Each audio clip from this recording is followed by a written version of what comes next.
Hello everyone, my name is Janishna और आज का टॉपिक है Docker. So let's start with Docker agenda. आज का एजेंडा है हमारा what are the resources are required to run an application. It means जब भी हम कोई एप्लीकेशन को चलाते हैं तो उसके लिए हमें क्या क्या रिसोर्सेज चाहिए होते हैं। ये हमारा पहला टॉपिक है। दूसरा टॉपिक है पहले के टाइम पे हम अपने सर्वर्स को कैसे होस्ट करते थे, एप्लीकेशन सर्वर को कैसे होस्ट करते थे। फिर उसके बाद हमें जरूरत क्यों पड़ी वर्चुअलाइजेशन की। फिर उसके बाद कंटेनर की जरूरत क्यों पड़ी जब हमारे पास वर्चुअलाइजेशन था। फिर दोनों में डिफरेंस क्या है वीएम एंड कंटेनर में, और कंटेनर होता क्या है एग्जैक्टली, राइट। और लास्ट में हम पढ़ेंगे what is Docker. So in agenda से आपको समझ आ गया होगा कि हम स्टार्टिंग डॉकर करना, बट डॉकर को पढ़ने से पहले हमें इन सारी चीज़ों के बारे में जानना बहुत ज़रूरी है कि हम यूज़ क्यों कर रहे हैं। तो चलते हैं अपनी नेक्स्ट स्लाइड पे। सो एक एप्लीकेशन को चलाने के लिए हमें क्या क्या रिसोर्सेज चाहिए होते हैं, राइट। सो सबसे पहले हमें चाहिए होता है एक एप्लीकेशन। ये एप्लीकेशन कुछ भी हो सकता है, आपका एनजीएनएक्स सर्वर, नोड जेएस, जो भी आप एप्लीकेशन सर्वर मान लो। उस एप्लीकेशन को चलाने के लिए सबसे पहले हमें एक रैम की जरूरत होती है, क्योंकि रैम कंज्यूम करेगा। सीपीयू कंज्यूम करेगा एप्लीकेशन, क्योंकि जो भी प्रोसेस चलना है उसको बिना सीपीयू के तो एप्लीकेशन नहीं चलेगा। और उसको एक डिस्क स्पेस भी चाहिए होता है कि उसको एप्लीकेशन कॉन्फ़िगरेशन फाइल कहाँ पे सेव होनी है, उसकी जो रॉ डेटा है उसको कहाँ सेव करना है, तो हमें एक डिस्क स्पेस चाहिए होता है, राइट। और ये सारी जो रिसोर्सेज है हमें सिर्फ और सिर्फ एक फिजिकल सर्वर देता है, या अब कोई सर्वर देता है, फिजिकल सर्वर नहीं तो एक सर्वर देता है, राइट। ये सारी चीजें। और इन सभी रिसोर्सेज पे अगर लेट सपोज अगर इन सभी रिसोर्सेज को अगर हम डायरेक्टली फिजिकल सर्वर के ऊपर बाइंड नहीं कर सकते, हमें कोई एक मीडियम चाहिए जिसके थ्रू ये बता सके कि भाई ये जो रिक्वेस्ट है हमारी डिस्क की है, ये सीपीयू की, ये रैम की है। तो उस चीज को इंटरप्रेट करने के लिए, मतलब कि उस चीज को समझ के आगे भेजने के लिए हमारे पास होता है एक ऑपरेटिंग सिस्टम, राइट। और इस ऑपरेटिंग सिस्टम के अंदर कई सारी लाइब्रेरीज फाइल्स होती हैं और कई सारी बाइनरीज फाइल होती है। बाइनरी फाइल्स होती हैं जो आपकी सीपीयू से कनेक्ट करती हैं, और लाइब्रेरी फाइल्स जो आपके सॉफ्टवेयर होते हैं उनकी एक लाइब्रेरी फाइल्स बनती है। ये सारी की सारी चीजें होती हैं ऑपरेटिंग सिस्टम के ऊपर। तभी हमारा ऑपरेटिंग सिस्टम समझ पाता है कि हमें कौन कौन से रिसोर्सेज की आवश्यकता है और किसकी नहीं है। अब हम चलते हैं कि पहले के टाइम में ये एप्लीकेशन कैसे रन होती थी। ये तो हमने बेसिक एजेंडा समझ लिया कि एक एप्लीकेशन को रन करने के लिए हमें ये जरूरतें होती हैं। लेकिन पहले के टाइम में, या बोल सकते हैं आज के टाइम में भी, ये एप्लीकेशन सर्वर कैसे चलती थी। तो चलते हैं 1990s में, जब वर्चुअलाइजेशन मार्केट में नहीं था। और हम एक मान के चलते हैं कि हमें एक तीन एप्लीकेशन सर्वर की जरूरत है, जो कि है node JS, DNS and DHCP servers. अब हमें पता है कि ये जो एप्लीकेशन सर्वर्स हैं ये एक दूसरे, ये जो हो सकता है कि शायद डीएनएस और डीएचसीपी एक ही लाइब्रेरी यूज कर रहा हो। अगर डीएनएस ने अगर वो लाइब्रेरी को अगर लॉक कर दिया है तो उस वक्त डीएचसीपी उस लाइब्रेरी को यूज नहीं कर सकता है। तो उस वक्त डीएचसीपी सर्वर नहीं चलेगा। इसलिए हमने क्या किया कि तीन सर्वर डिफरेंट हार्डवेयर खरीदे, और उसके ऊपर तीन डिफरेंट, यानी तीन ऑपरेटिंग सिस्टम इंस्टॉल किए और उनके ऊपर ये एप्लीकेशन होस्ट कर दी। और ये जो हमारे तीन सर्वर हैं, 4 GB RAM, 20 GB hard disk और 2 CPU के रिसोर्सेज हमने खरीदे। ये बहुत ही छोटी कॉन्फ़िगरेशन है, सिर्फ समझने के लिए हमें मान के चलना है कि इन तीन एप्लीकेशंस को चलाने के लिए हमने तीन सर्वर्स हमने किए। तो यहाँ पे भी यही लिखा हुआ है। और ग्राफिकल वे में समझते हैं कि ये जो सर्वर है, हमने 4 GB RAM, 20 GB hard disk और 2 CPU के लिए हमने तीन सर्वर खरीदे।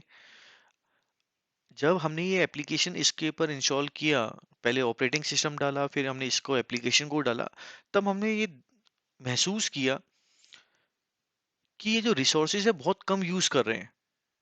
मतलब समझ नहीं आया, रिसोर्सेज कम यूज कर रहे हैं मतलब कि ये जो एप्लीकेशन और जो ऑपरेटिंग सिस्टम है ये सिर्फ 2 GB रैम यूज कर रहे हैं, लेकिन हमने लगाई तो 4 GB रैम थी।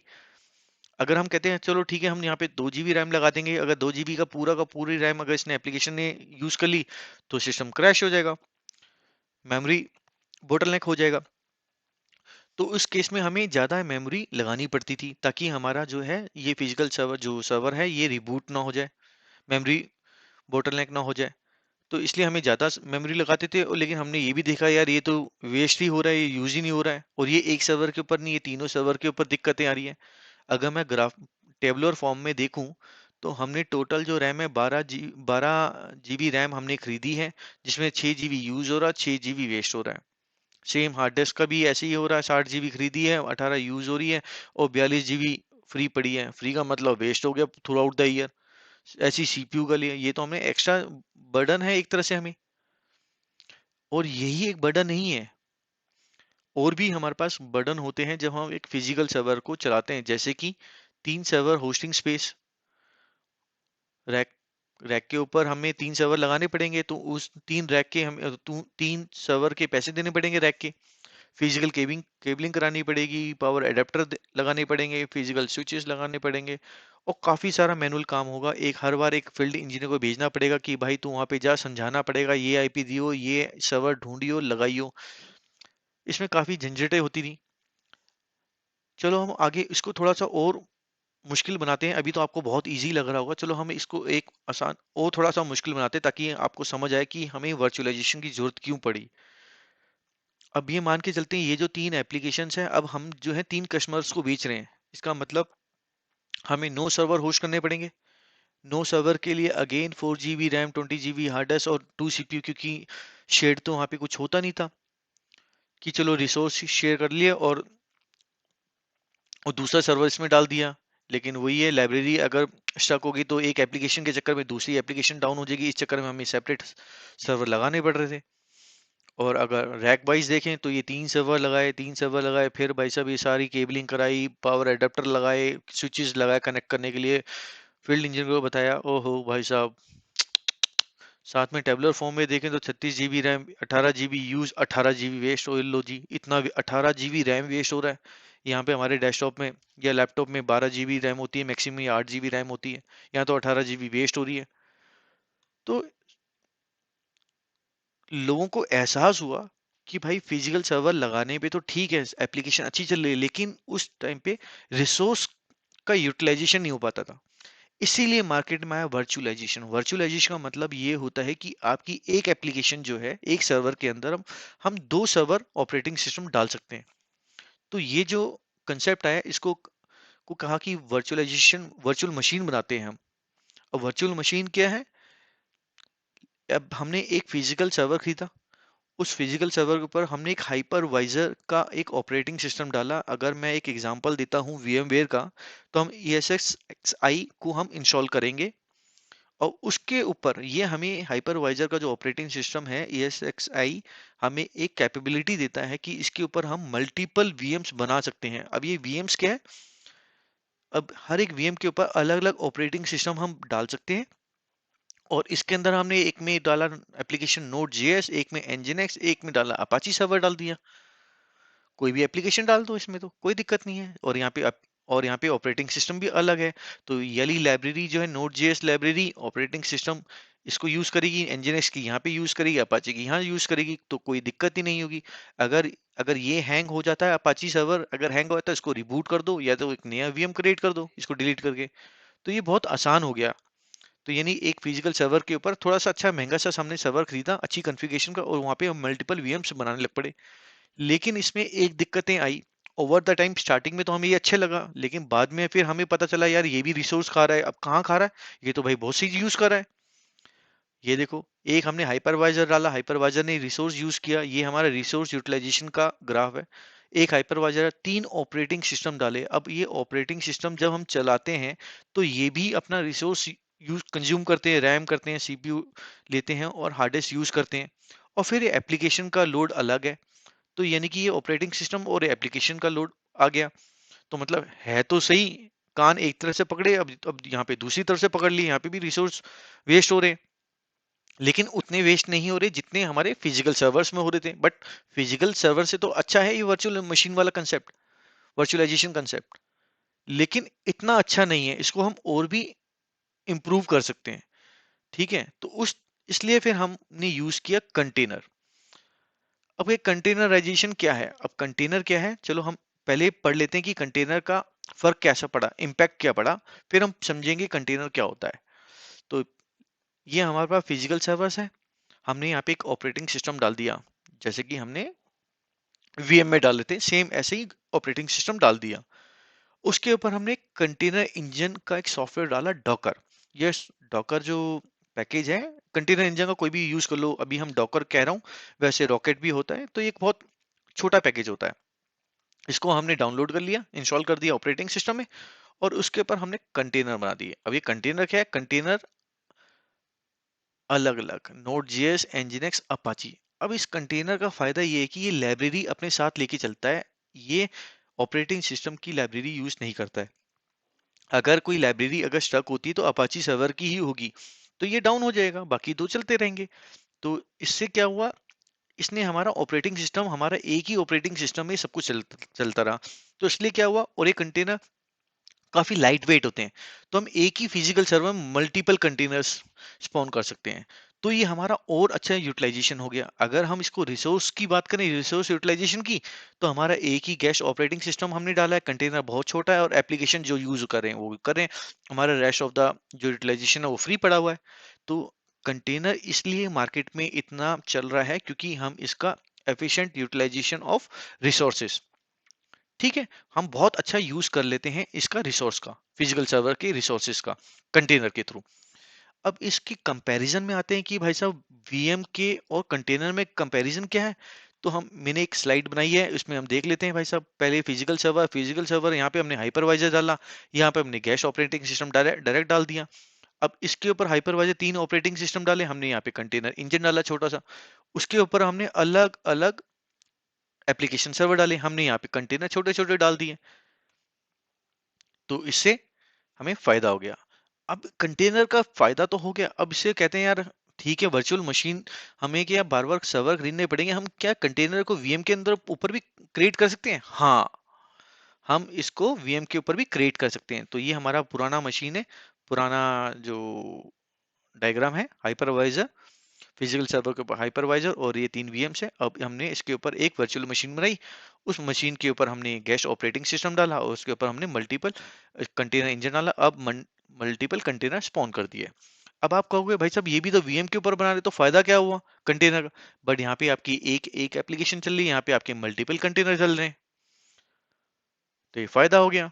यानी कि अगर मान लिया जाए, अगर सेम एक वर्चुअल मशीन मैंने यहाँ पे बनाई है, एक वर्चुअल मशीन के ऊपर भी कंटेनर डाल देता हूँ, और ऐप वन और ऐप टू का रिप्लिका यहाँ बना देता हूँ, अगर ऐप वन डाउन होगी तो यहाँ से ऐप वन यहाँ से रिक्वेस्ट करने लग पड़ेगी, तो मतलब एक ही फिजिकल सर्वर्स के ऊपर आपने लोड बैलेंसिंग कर दी। या हॉरिजॉन्टल स्केल अप भी कर सकते हैं। हॉरिजॉन्टल स्केल का मतलब होता है एक ही साइड पे हमने मल्टीपल सर्वर्स क्रिएट कर सकते हैं। अब तो समझ आ गया कि भाई साहब चलो ठीक है, कंटेनर तो कुछ है, लेकिन ये कंटेनर होता क्या है मुझे नहीं पता है। तो चलो कंटेनर को समझते हैं कि कंटेनर है क्या, ये तो आपने बता दिया, लेकिन कंटेनर थोड़ा सा डीप जाते हैं, कंटेनर है क्या ऐसा कि ये लाइब्रेरी इसके अंदर स्टक हो जाए तो इसी एप्लीकेशन की डाउन होगी, इसकी नहीं होगी। तो चलो चलते हैं व्हाट इज कंटेनर।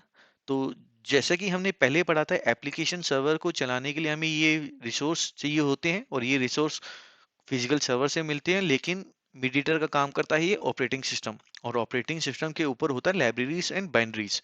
अगर हम इसको मास्क कर दें राइट हैंड साइड वाले को, तो हमारे पास बचा एप्लीकेशन, लाइब्रेरीज और बाइनरीज जो हमारी ऑपरेटिंग सिस्टम में है। हमने ये लाइब्रेरी और बाइनरीज को कॉपी करके इस एप्लीकेशन सर्वर के ऊपर अटैच कर दिया। मतलब ये क्या मतलब हुआ, इसको अटैच कर दिया, अभी समझ आता है। पहले समझते हैं एप्लीकेशन को। एप्लीकेशन को लेट सपोज हमने कोई अपाची वेब सर्वर बनाना है, तो वेब सर्वर बनाने के लिए हमें पहले उसका पैकेज इंस्टॉल करना पड़ेगा, उसकी कॉन्फ़िगरेशन करनी पड़ेगी, एक डायरेक्टरी बनानी पड़ेगी, उसके अंदर एचटीएमएल फाइल बनानी पड़ेगी, और कई सारी चीजें करनी पड़ेगी। ये सारी चीजों को करने के लिए हमें सारी कमांड चलानी पड़ेगी, राइट? जब हम ये कमांड्स को सब चला लेते हैं, तो जब ये कमांड चला लेते हैं तो उसके बाद हम एक इमेज को बिल्ड करते हैं। ये एक डॉकर का कंसेप्ट है, ये हम आगे पढ़ेंगे। इससे हमने क्या किया, ये सारी कमांड चलाने के बाद हमने एक इमेज को बिल्ड किया। जब हमने इस इमेज को बिल्ड किया, उस इमेज ने क्या किया, ये सारी कमांड को तो ले लिया, जो इस अपाची सर्वर की लाइब्रेरीज और बाइनरी फाइल्स, सपोर्टिंग फाइल्स थी, उन सबको भी कंबाइन कर दिया। मतलब कि application server plus library and binaries equal to container. यानी कि इसको हमने पहले एप्लीकेशन सर्वर को हमने एक मशीन में इंस्टॉल किया, इंस्टॉल करने के बाद उसको पूरा बना दिया, उसके बाद उसकी हमने एक इमेज बना दी। अब उस इमेज को आप कहीं पे भी लेके जाओ, वो इमेज बहुत छोटी इमेज होती है, उस इमेज को कहते हैं हम कंटेनर।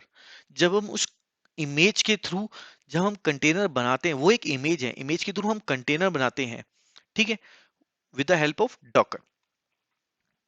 तो यहाँ पे एक डेफिनेशन है, container is a standard unit of software that package up code and all its dependencies so that application run quickly and reliable from one computing environment to another।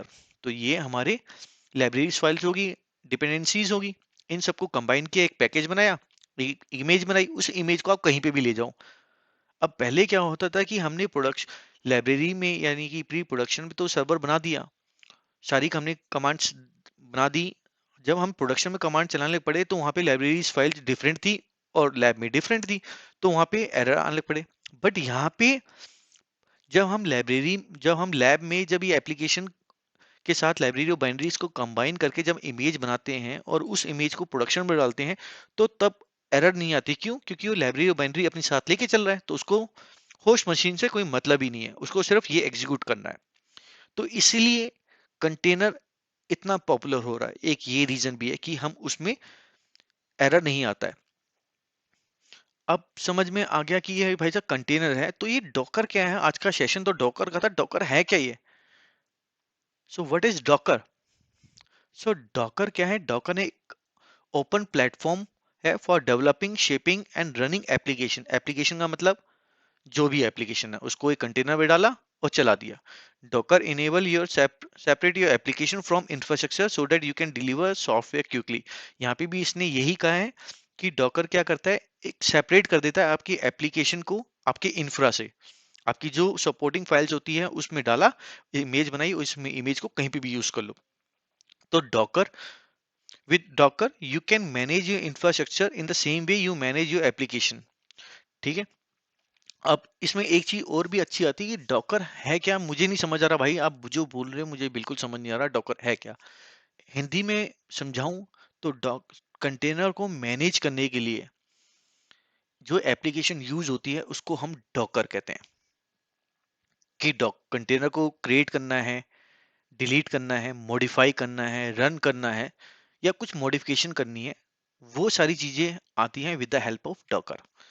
और ऐसा नहीं कि मार्केट में सिर्फ डॉकर ही है, Docker के जैसे rocket भी एक पैकेज है, एक सॉफ्टवेयर है जो कि आप यूज कर सकते हो अगर आपको डॉकर यूज नहीं करना तो Docker is simply to manage the container, we use Docker. अगर आपको डॉकर के बारे में कुछ और भी पढ़ना हो तो आप इस यूआरएल से आप पढ़ सकते हो। Thank you very much.